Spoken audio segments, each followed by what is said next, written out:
This week on the Push Pull Legs podcast, the Combine sign-up is right now. You've got until May the 1st, otherwise you miss out for 10 weeks.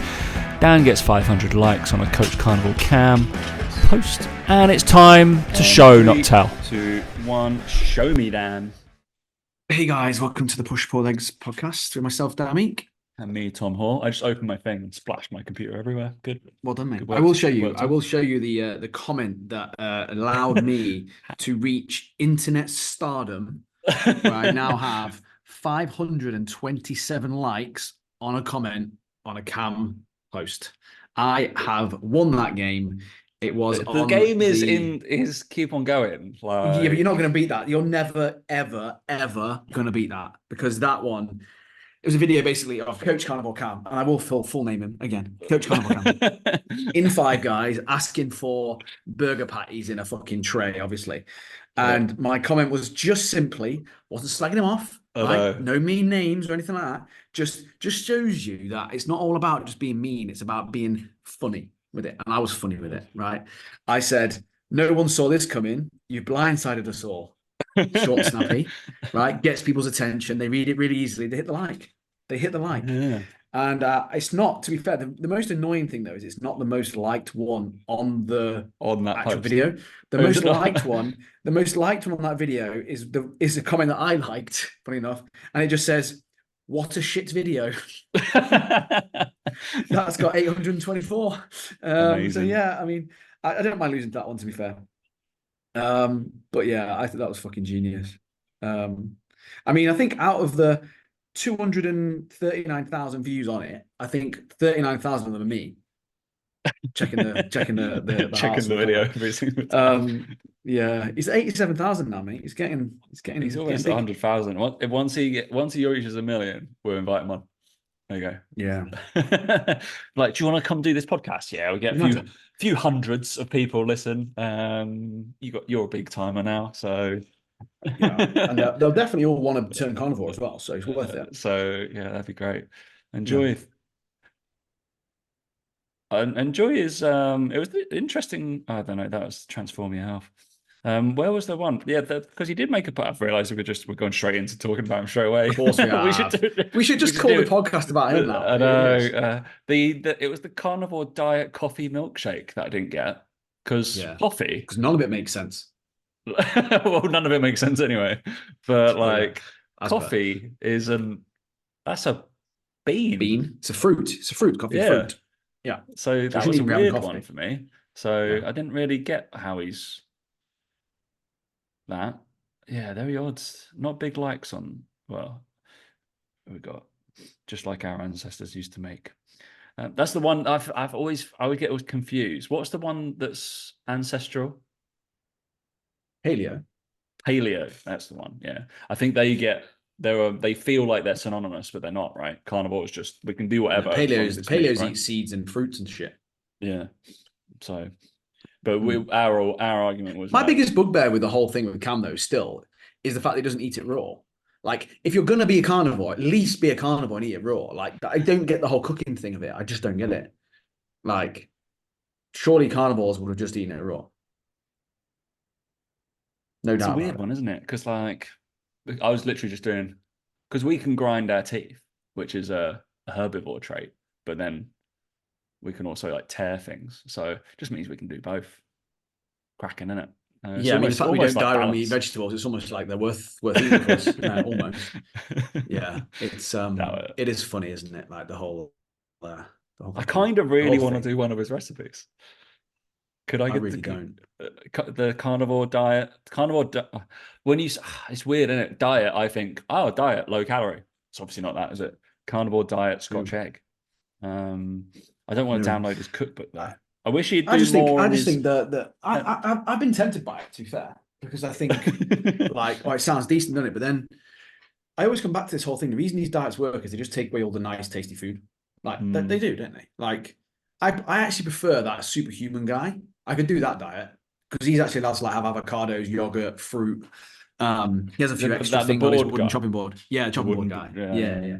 He's a little bit more balanced. I don't think you need to get full carnivore. I don't believe. But there's no doubting that would inevitably make you healthier because you're not eating so much. I hate using the word processed shit, but it's true, right? It is true. You'd all be better off eating less processed shit. But Old yeah, Eddie the Devil. Mr. Superhuman's all against it. He doesn't like loads of fibre, does he? Doesn't eat any oats or anything like that, potatoes. Or some, I can't remember, mate. They're all a bit bonkers, but they're also out of touch with reality, and that's the reason a lot of these people gain traction is because it's so far removed from what we're currently doing that people go, well, it must be true then because we must be getting sicker, we must be getting more ill, and the fact that it's a combination of so many things like no, lack of movement, lack of training, lack of any sort of activity, increase in processed food and calories and all that, and lack of fiber and lack of protein, and yeah, it's all manner of things. And it's funny how when you go on one of these diets, you fix pretty much all those things. Do you know what I mean? You always have to do it in combination with also training. Okay, cool. How about you just did the training and eat more protein? I bet you feel better then as well. But it's not extreme enough. Do you know what I mean? So yeah, it's a funny one. It's a funny one. But of course he's a Man United fan. Of course he is. Something like that. If you were going to guess he was going to be a fan of any team, it would be that. It would be Man United. So yeah, there you go. Right. Tells everybody you need to know. All right. Yeah, I guess today, topic-wise, we covered the main topic of Daniel. I literally had to write it down. I don't know why I had to write it down. Of course, you were going to bring it up straight away. 527. 527. Write that down, mate. Write that down. So I wrote 500 plus. 27. Well, it'll be more than that next time we speak, so it's fine. I won't get 600, I'll tell you. It's all good. Oh, Jesus Christ. It's gonna be bad. Yeah, I'm not getting likes on my one anymore. So only I've settled out at like 120. You're old news, mate. You're just old news. That's the problem for you. You're old bad, news, isn't it? No one's interested in you anymore. Too highbrow. Right, we need to do a little summary of your event, which I didn't go to. A lot of people were very sad, obviously. I literally got asked. Well, the 30 people turned up and left because they realised you weren't there.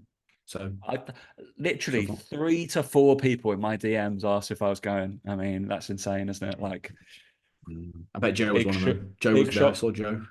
Joe Gledhill. Yes, cool named him. Brilliant. He's one of my clients. Yeah. I was like, he asked after you, and I was like, surely you'd be glad he's not here. And he said, well, yeah, you're right. I told him I wasn't going. I literally had a call with him the week before. So yeah, silly. Yeah. Joey, bless him. Facility owner. Like, bless, almost like, yeah, he just needs to train. Joe, you'll be listening to this. Get training. If you're not training whilst you're listening to this, then pause the podcast. Go train. All right. Yeah, do that. Thanks. He'll be increasing up now. So it's fun. Yeah, we need to do a little event summary. But before that, I need to just do a little bit of explanation on what is happening. I'm releasing this on the 24th. So probably got 5 days, maybe? Think about it over the weekend. Oh, that's not a long time. I know, it's not a long time, is it? But I'm going to hit this very hard now because there's currently people already on that wait list. And I haven't really shouted about it as much as I was planning to because #life.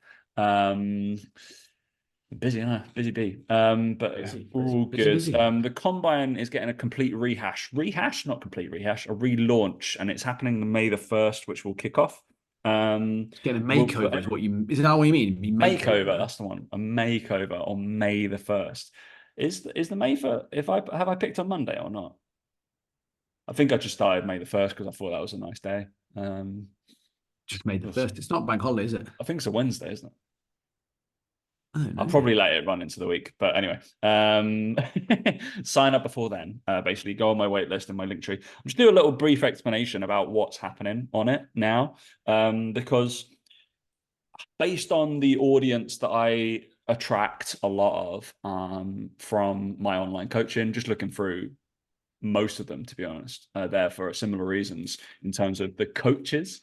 And I want to take that aspect into more of a cheaper alternative. Obviously, it's better to get one-to-one coach with me, but the Combine is basically going to be about 75% training and 25% education. And the whole education is learn by doing, which is going to go into show your fucking, what is it? Show, don't tell, which will lay quite nicely into Dan's conversation later. Basically, it's going to be month by month, every 4 weeks. There's going to be a different training phase, all geared around athletic-based training, but also application of it to your clients and your general population. So there's going to be probably 2 to 3 talks every fucking phase on how to apply it, what the fuck you're doing, the mechanics of the movements, what is the point of that phase, along with 3 to 4 gym sessions, 1 WOD, just because people like WODs apparently now. That's a thing. You got to call them WODs. They don't count. You can't just call them workouts. They can't call them workouts. Workout of the day, innit? That way, WOD. I'm doing a W just in case you wanted to on the thing, my fingers. And then a couple of runs because running's big, and every single person that's come to me for running coaching is now faster. So I know what I did. And yeah, so that's to be intertwined. I know every 4 weeks we'll change emphasis, we'll change different phases. So for example, the first phase is going to be general preparation, get everybody nice and strong, generalized, and learning application. Then the next phase straight after that, there will be a big mechanical progression after week 2 as well into that. And then the next phase will be all about strength and power, an introduction to contrast-based training, learning about PAT, all that kind of stuff. And then week 9 and 10 is going to be a big batch of testing. Get yourself prepped to do the actual combine, and then we'll go into other shit. So there's gonna be high rock specific phases, there's gonna be plyometric specific phases, which was cool, all cool. And mainly every single post over the last fucking week has been about it, so go look at those if you want to learn. And it's almost like you've thought about it, mate, isn't it? Almost. I mean, the PDF explaining the next 6 months of the combine will be live as this podcast goes. So you can click on my link tree and go fucking download it and sign up at the same time. And for this phase only, so that basically if you don't get in now, you can't get in for another 10 weeks.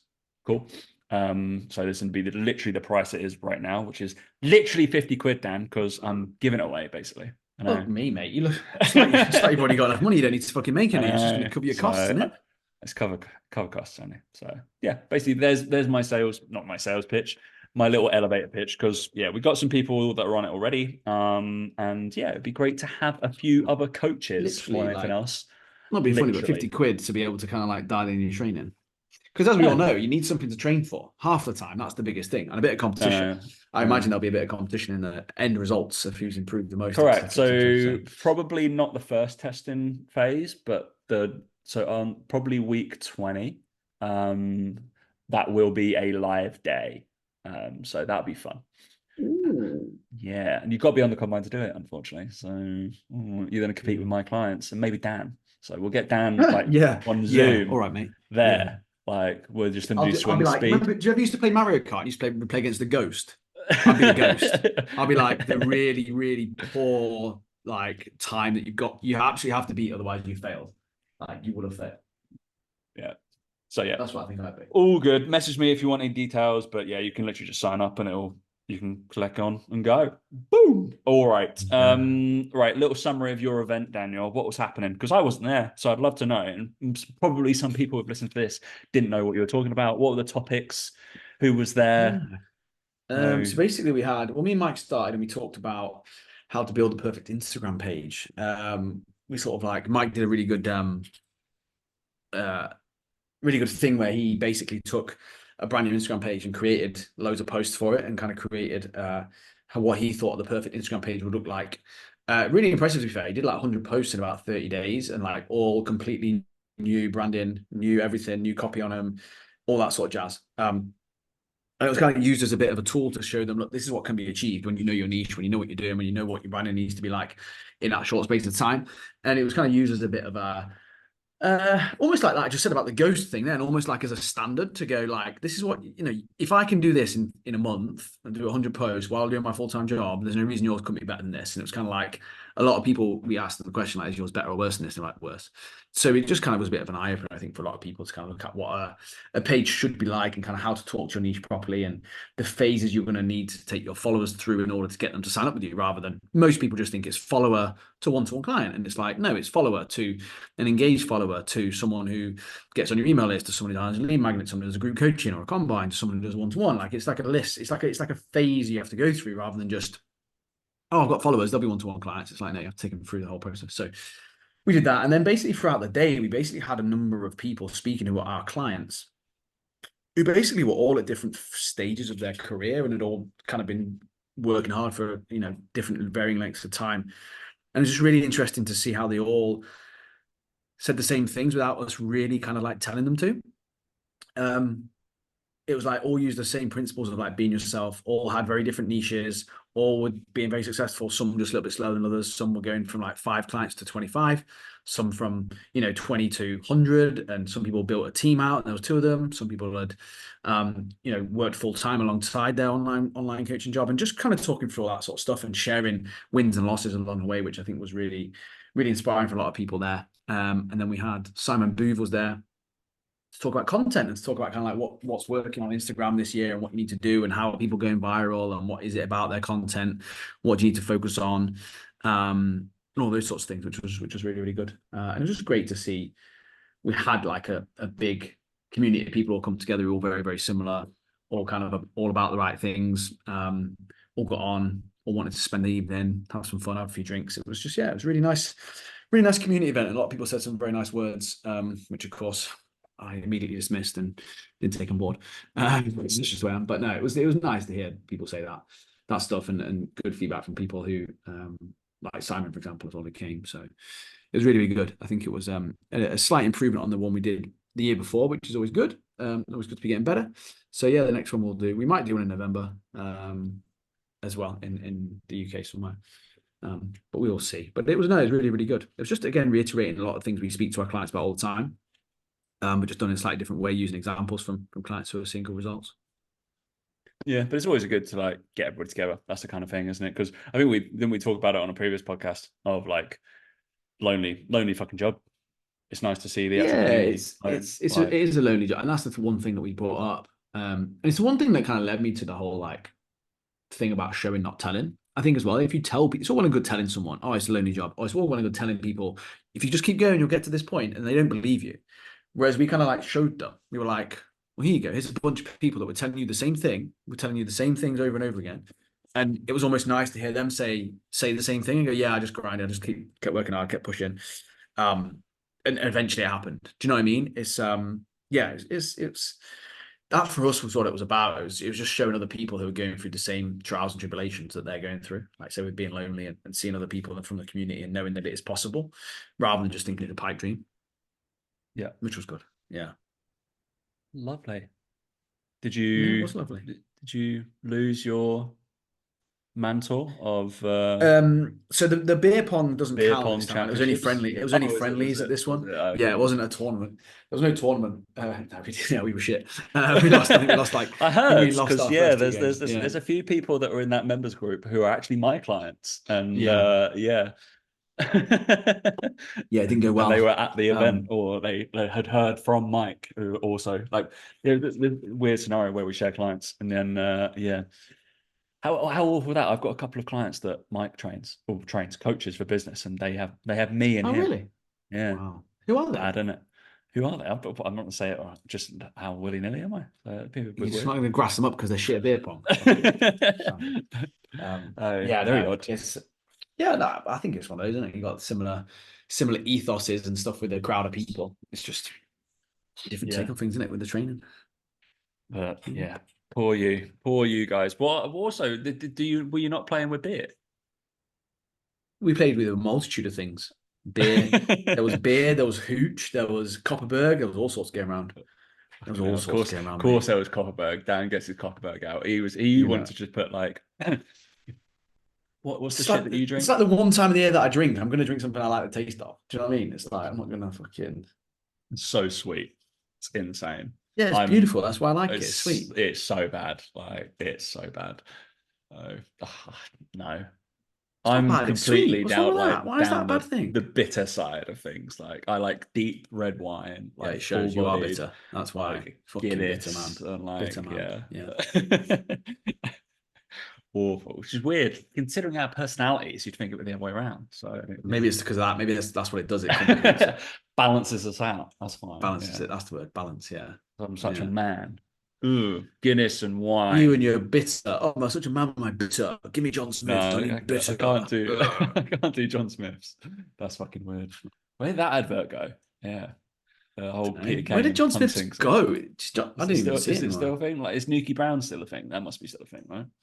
No idea. John Smith's beer. You're like, I don't know what that is. So. I don't know what that is. No. John Smith's is still going, apparently. Still going. Like, Yeah. I remember there was somebody, there was a guy called Matt McKendry who used to go to school with. And like when we first started drinking in like sixth form, he would go for like John Smith's and mild and stuff like that. And we're like, Stout. are you It's 50? a stout, isn't it? Like, he was like, it's just when we were like necking Reef and like fucking WKDs and all these alcohol pops, and he was like, no, I'll have a pint of mild, please. And it's like, Oof. you what? Nah. Look, room temperature fucking beer. I can't do that. I'm like, no, it's No, weird. there's just something wrong with It's that. so odd, isn't it? Like, yeah, this old man. We're gonna get slated, but I'm sure there's lots of old. There's probably not our demographic, is it? Old men on this podcast. I'd imagine. Well, no. Tetley's was one as well. Tetley's one. Remember that one? Tetley's. That's just those old guys, the cartoon old guys with the big glasses, no? With the T. Yeah. Yeah. Are they the same company? Don't know. I'm not going that far into it. No? Okay, cool. Right, so you wanted to vaguely talk about your post, mate. Your post. I'm also really annoyed that even though I tagged Le Creuset in my reel where I was explaining things, because I've got lovely Le Creuset mugs, they didn't reply back to me. Oh, that's annoying. They've not got better things to be doing. That's weird. I thought they did. They don't want to see just some fitness guy explaining how to put Lego men in fucking Le Creuset mugs. Yeah. That's quite annoyed. Crazy, So man. if you're listening, Le Creuset, fuck you. Like, give me more of your stuff. I know it costs a lot, but I need more mugs. You need more of it. Yeah. I need your £250 Dutch oven. Like, that's a need, isn't it? Really, That is a need, mate. It's a necessity, I'd say. I'd say you can't function. I'm not too sure so. how I've survived this long in West London without a Dutch oven, if I'm honest. So yeah, how will I get my cooking done throughout the summer? Who knows? Who knows? Yeah, peace with them. So like I was going to go back into the Crusade talk, but the whole go on. You know that like it's a weird thing. I'd pay like because they feel quite weighty. When something feels quality, right, and it's got a little bit of weight to it, it feels like it should. Like we both got like magic mice, whatever, haven't we? Is that what they call? Yeah. Not magic mice. Magic mouse. It's magic mouse. Magic mouse. There we go. But they feel a little bit more weighty than normal ones as well. I feel like there's that quality to it, as it feels more robust. Am I like barking up the wrong tree? I think the Le Creuset thing is the same. Yeah. But don't worry, my kitchen's not all that. It's just those mugs. No. Sure. Yeah, so no. Anyway, if somebody wants to buy me, I'm going to keep. It's fine, mate. It's all right. It's fine. My dinner's ready. I can just go for dinner, mate. Probably off Le Creuset plate as well. But yeah, my post about show your audience, don't tell them. Again, it just comes down to this whole like showing what you're doing and like almost practicing what you preach, but kind of with most things rather than just like your training and stuff like nutrition. It's almost like, again, people want to see what you're up to, and I'll read out my caption. Your followers don't want to be lectured at. They want to be inspired. They want to see you practicing what you preach. They want to see you trying new things. They want to hear how you found what works best. Too many coaches are talking at their audience rather than involving them. Your audience are following you. The clue is in that. They follow you. They want to see what you're up to. Whenever you feel stuck for content ideas, show them, don't tell them. And I think it's this whole concept of like coaches are just sitting there, racking their brains. Well, what should I post for content today? What should I think about for content today? And they're thinking of like trying to think of something to say rather than just showing people what they're up to and showing what they're doing. Because my view of it is you should be doing the thing that you're telling people to do. You should be doing it. And I'm going to call myself out on this, and I would say I think I need to show a little bit more of my personal life on Instagram because I know I should be doing that and showing that more. I don't think I do an amazing job of showing my audience that side of stuff. But likewise, with the business side of stuff, for example, I said this to a client earlier today, I don't just sit here telling people what to do. I show them and I say, this is what I've done. I've never sent a cold DM. We've never done this within our business. We've never charged up front. It adds more weight when you go, well, we're obviously successful. We've got more clients than most people have. And we haven't done it in those ways. So what does that tell you? Well, it tells you that it's, again, the results we've got have been achieved through not charging up front. The results we have with people's businesses have been through applying the same principles. It's not just us saying, do this, do that. It's saying, here is what we believe. Here is the way that I think it should go. Here's what we've noticed as a trend. Here's what we've been doing with our clients. it holds so much more weight. People are so much, they just have much more interest in that because it's a little bit more believable. Whereas a lot of coaches are standing up in front of people on Instagram going, here's why you're not losing weight in a calorie deficit. And they're just saying, you're doing this wrong, you're doing this wrong, you need to do this, you need to do that. And it's just like a lecture.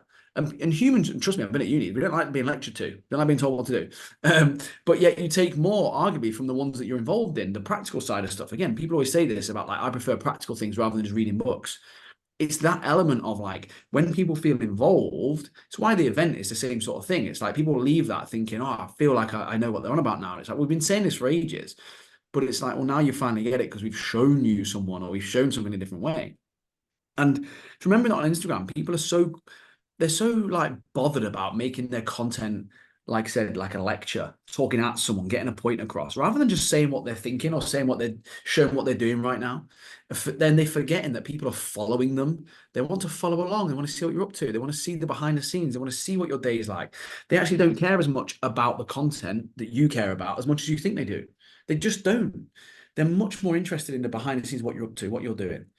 People are far more interested in how you're trading, Tom, and what you're doing, and your clients and what they're doing, than they are about you going into the science of what's it called? The fucking thing you jump with, the fucking, what's that called? Your whole, like, I can't remember what it's called now. It's gone from my head. RTS? No, it's not RTS. That's the other one. VBT. VBT. That's the one. I knew it was three letters. Like the VBT stuff again. Like, you're not just sitting there lecturing people about VBT and then training as a bodybuilder. No. Right? It's that whole thing of just not just lecturing people, like you're living it and breathing it and you go, well, I'm getting quicker, I'm getting stronger, all my clients are getting quicker and stronger. Oh yeah, they're doing it through VBT, by the way. That's how they're doing it. It's the same with all these people that grow. Do you think Eddie Abu sits there fucking, I wonder what to post today, I wonder what content I should post? No, he doesn't.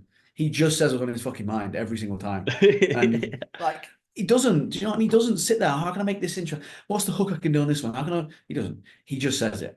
He's just lucky that some of the stuff he says is hooky in nature, but it's stop worrying about what you want to create and just fucking say stuff and just show what you're doing. You'd be amazed at how much it will help that connection with your audience. They'll just be much better connected to you.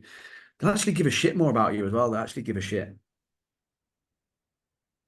I think it leads to more conversations as well, doesn't it? Like in terms of the Instagram-y stuff. So, and just showing that part of that life. I mean, I did it, was it 2 days ago? Again, I think I've talked about this previously on music tastes, because I was showing what happened like on like some Star Wars thing came out, but I also showed my Spotify. It was a little bit purposeful. Like I showed my Spotify on my screen on a story, and then I got 3 or 4 messages going, "Oh, you're listening to Avenged Sevenfold," or like, "Oh, what do you think about that?"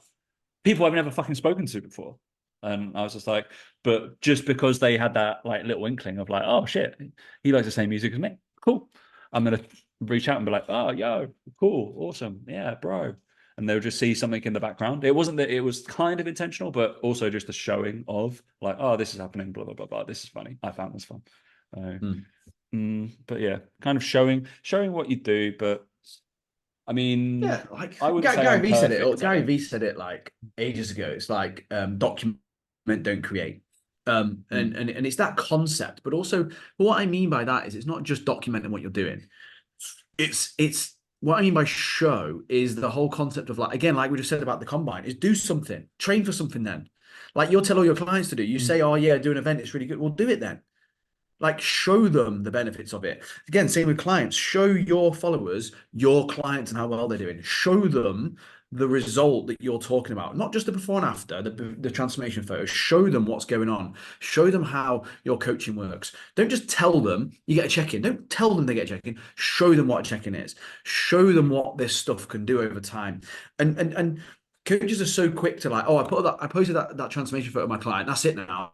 Well, that's the only piece of social proof you can possibly use from that client, is it? No, it's not. Nice. You can share their journey through different phases of your training, why that's important, what they were like to start with, show a video of them, show a check-in that they posted. Like, coaches are just so like black and white with like, has to be that transformation photo or nothing. Has to be a real talking head reel or nothing. Has to be a Canva image or nothing. And it's just like, it's just boring. Whereas the coaches that show the behind the scenes, and when I say behind the scenes, I don't just mean of them, I mean of their clients, how their training looks, their training principles, their thought process. It's not me saying don't try and upskill your audience and show them the benefits of certain things you're talking about. It's me saying talk about it in a way that involves them. Talk about it in a way that shows them that you're doing this with clients, that you're applying these principles. That's the thing. It's not just document what you're doing and all about you. It's how you're using what you know to help other people, like the people that are following you, and showing them. Don't just say, my client lost 10 kilos. Show them how your client lost 10 kilos. The process, how many weeks it took, bumps in the road, good, bad, indifferent, what they thought about it, how they're feeling now, what the next goal is. It's that. It's just there's no depth to the stuff people are talking about. They just fucking make a video for a minute and go, oh, well, that was that minute video done. Okay, what's next? No, it shouldn't be like that. Next one. It should all connect. Yeah, it should all connect. Everything should connect.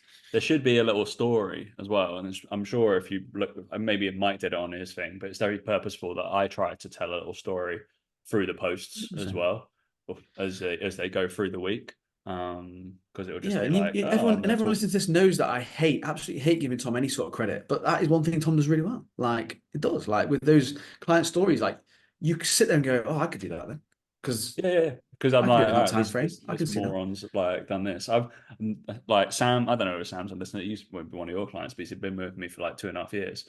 I'll call him a moron, but he loves it. Absolutely fine. No, I'm going to release a story about him, but he's the exact person who I want on the combine. And also as well, it's people that go, oh, I can't tell the story again. Well, yeah, because things will change in 3 months. Do the fucking one.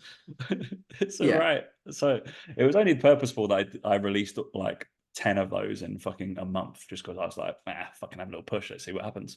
Because that was just a marketing thing, just to see what would happen from that. But there's 2 coming out this week as well, which is all geared around combine. Shock.